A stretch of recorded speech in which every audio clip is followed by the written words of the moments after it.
Hello there, AP Chemistry young people.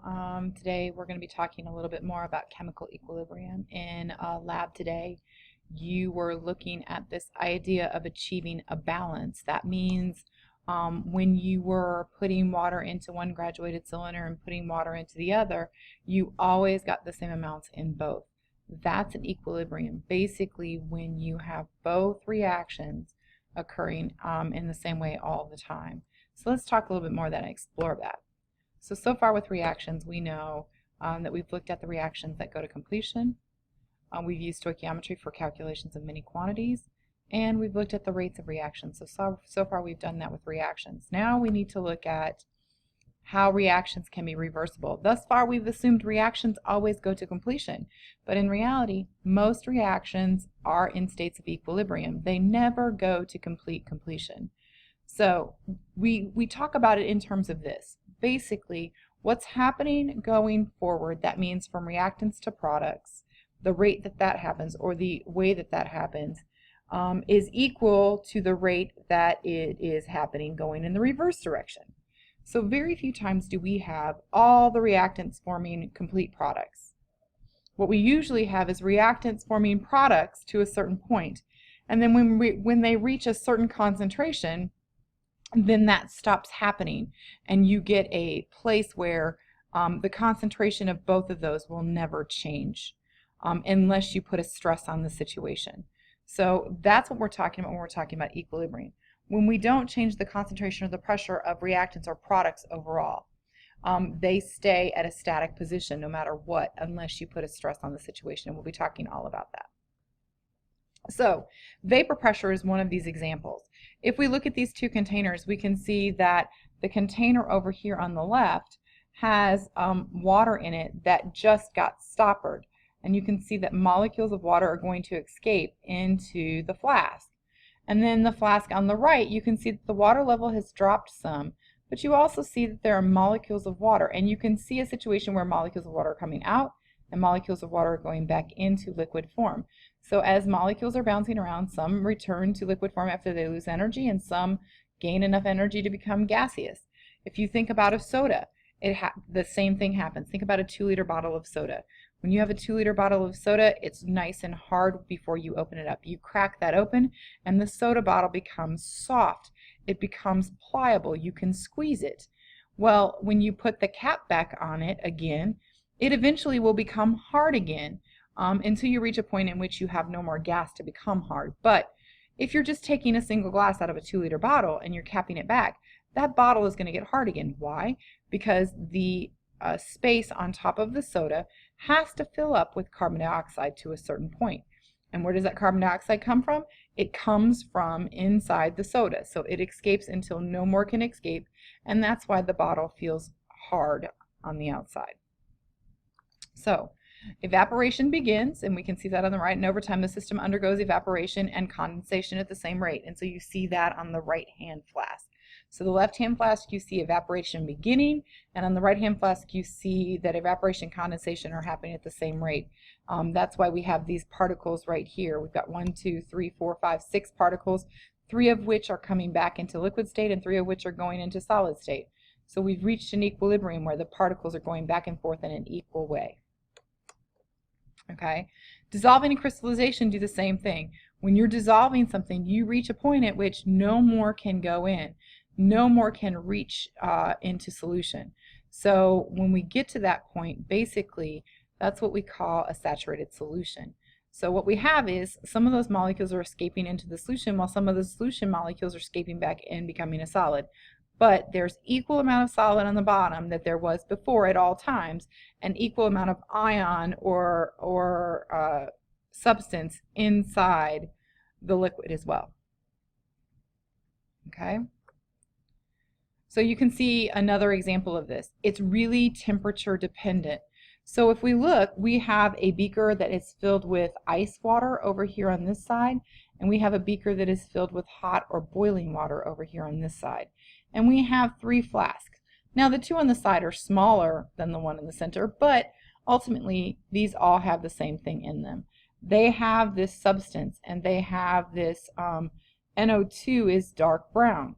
NO4 is colorless. So we can see that we have a reaction. NO2 gas plus NO2 gas yields N2O4 gas. Well, what's happening?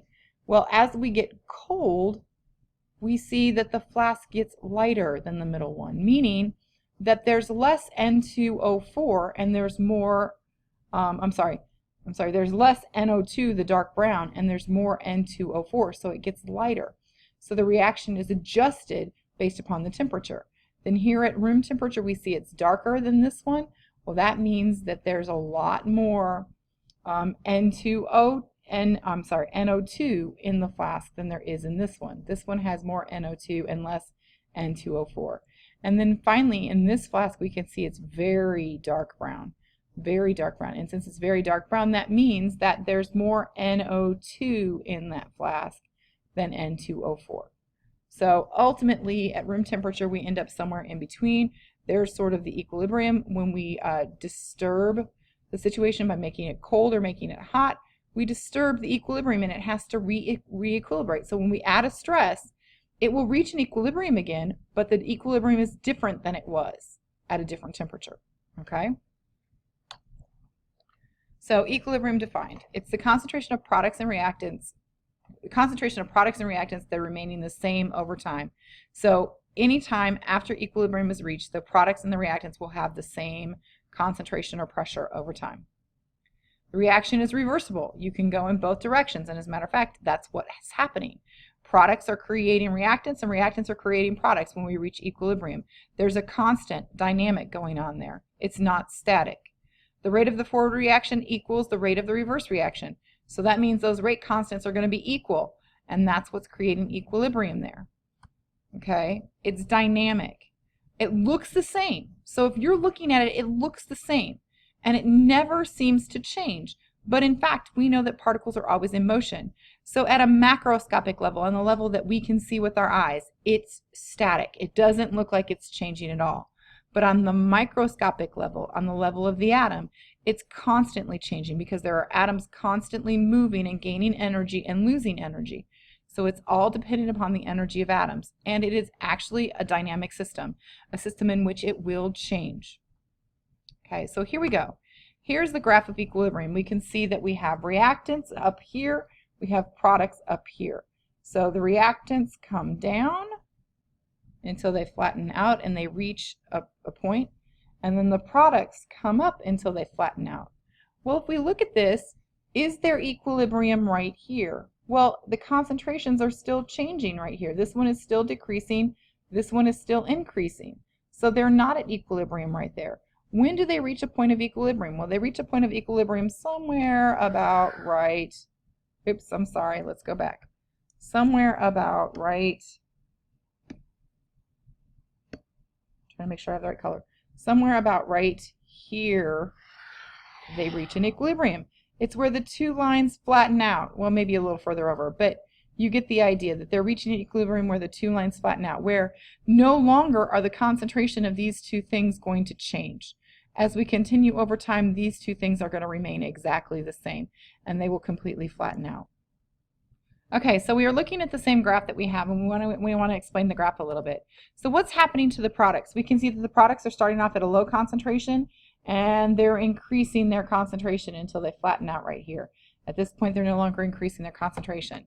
What's happening to the reactants? Well, the reactants are up here. The reactants are coming down in their concentration until they reach this flat point. So which one is favored? Well, according to this graph, because the products are higher in concentration up here, it is favoring the products. If these two lines were to come down and do something like this,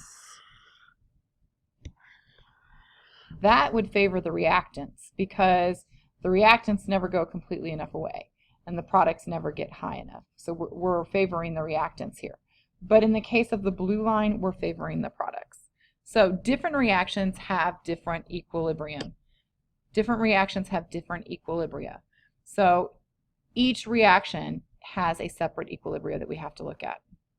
So on a molecular level, where does the following reach equilibrium? So if we look at this, where do we have equal numbers of things?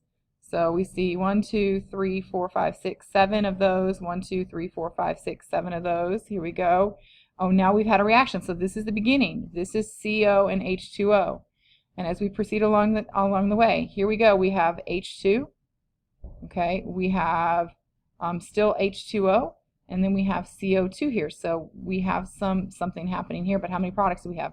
We have 1, 2 of those, 1, 2 of those. So we come over here and we see 1, 2, 3, 4, 1, 2, 3, 4. Okay, and over here we see 1, 2, 3, 4, 1, 2, 3, 4. 1, 2, 3, 4, 5. Okay, so 5. So we reach equilibrium at C. So at point C, we reach equilibrium. So equilibrium expressions. This was an idea presented by Goldberg and Wog. They presented this idea called law of mass action. So when we have a given reaction in this form, A, B, and then this arrow right here just means an equilibrium expression. Sometimes we see it look like this. Okay. And then CC, so the little a, the little b, the little c, and the little d are actually the stoichiometric relationships between those three, or those four substances. So little a is the stoichiometric relationship for A, little b is the stoichiometric relationship for B, and little c is the stoichiometric relationship for C. So we can see that. So if we have that expression, or that equation, we can see that the equilibrium expression will be looking like this. So the concentration of the products using their stoichiometric relationships as the exponents over the concentration of the reactants with their stoichiometric relationships as exponents. That's the equilibrium expression, and that's how we write it. K is what we call the equilibrium constant, and K change dependent upon temperature and dependent upon the reaction. So the reaction and temperature will change K. Okay? So we see the equilibrium constant.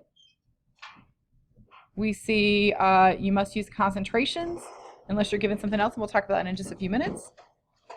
Okay, and the coefficients of the balanced equation become exponents. Okay, pretty simple. So we take a balanced equation and we use those things to find those things. All right, so here's the equilibrium expression, okay? And it says this works only for gases and ions. So if you have a solution or if you have gases, this works. No pure solids or liquid are included in the equilibrium expression. So if everything is in a single phase, it is called homogeneous. It's homogeneous equilibrium. Sorry, I can't spell today. If they're in different phases, it's called heterogeneous equilibrium. Pretty simple. You guys know the definitions of those already. So, example, here we go. We have this reaction here. Okay, propane plus oxygen yields carbon dioxide and water. So what's the equilibrium expression going to be? Well, we do the products with their stoichiometric relationships over the reactants. So we get this. Notice we don't have a balanced equation yet. So we have to balance the equation. So we get 3 for CO2, 4 for H2O, 1 for CH3, and 5 for O2. And they're all gases, so we include all of them. All right, let's try one more. What if it has solids or liquids? Well, we already know. That's called a heterogeneous equilibrium system. If it has solids or liquids, they do not get included in the constant calculation because they're assumed to keep about the same concentration. So here we go. We have Ca solid plus O2 gas yields CaO solid. So this K is only dependent upon, these should not be there. It's only dependent upon O. O is the only thing that matters there. So 1 over the concentration of O, and since it takes 2 of these and 2 of these to balance that equation, O is a single thing that you have to look at. Okay, one more time. More examples. Here we go. We have H2I2 gives you 2HI. Well, what are we going to do? Remember, it's the concentration of the product, so it's HI squared over H2. And since I is solid, we don't use that. So there is the equilibrium constant expression for that reaction. Here we go. We have another one. Notice we have this solid over here and this solid over here. So this one, the equilibrium expression only is going to express water because water is the only gas there. So K is equal to that. All right, and the next one, notice all of them are gases. We have a homogeneous system here. So in doing that, we're going to have NH 3